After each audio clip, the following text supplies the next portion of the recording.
Hello, everyone. My name is Jeffrey Lee, and this is my presentation on why breaking habits is even harder than we think.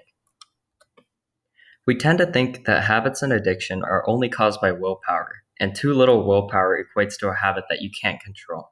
But the more we learn about our brain signals and activity, the more we know that willpower is a far too easy explanation for what's really going on. The truth is that habits change how our brains work. These habits can cause our brain to change in order to adapt to new situations, and over time, those changes strengthen and endure. The claim in this study was that creating habits amongst our brain circuits causes us to gradually lose control of regulating behavior over time. For this experiment, a research team at Duke University used groups of rats, one group being stimulated with sugar and the other acting as a control group.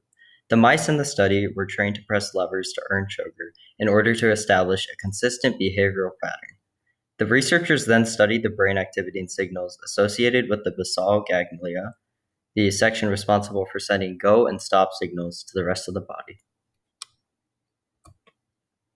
This is the first graph of the data recorded from the study. It displays the rate of lever presses per minute for both groups of rats, the random ratio and random interval groups. The random ratio group represents the goal-oriented group, while the random interval group represents the habitual group. The line shows that the rats were being trained to induce lever pressing habits had less lever presses on average than the goal-oriented group. This is another graph of data from the experiment. It displays the DSPN and ISPN brain signals of the rats while performing their tasks. DSPN and ISPN signals represent the go and stop brain signal activities, respectively. The goal-oriented rats consistently had a stop signal before a go signal, indicating a control in behavior. The habitual rats consistently had the opposite timings of signals, showing no control in behavior. Notice the higher frequency in observed signals, showing that the brain signals strengthen over time. These mice were able to develop better habit formation than other non-stimulated mice, but they were also unable to regulate their brain signals of go and stop effectively. The stimulated rats' brains were having much more difficulty breaking out of their preconceived habits than the control group. In conclusion, it is extremely difficult to break habits because of the structured and developed timings of brain signals sent when performing tasks.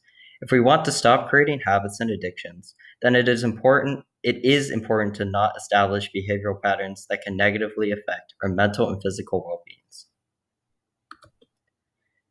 I was very intrigued when discovering this article because I wanted to know more about the causes, effects, and psychological effects of habits and addiction. As someone who has had many habits in the past, I wanted to understand why breaking habits are difficult for so many people.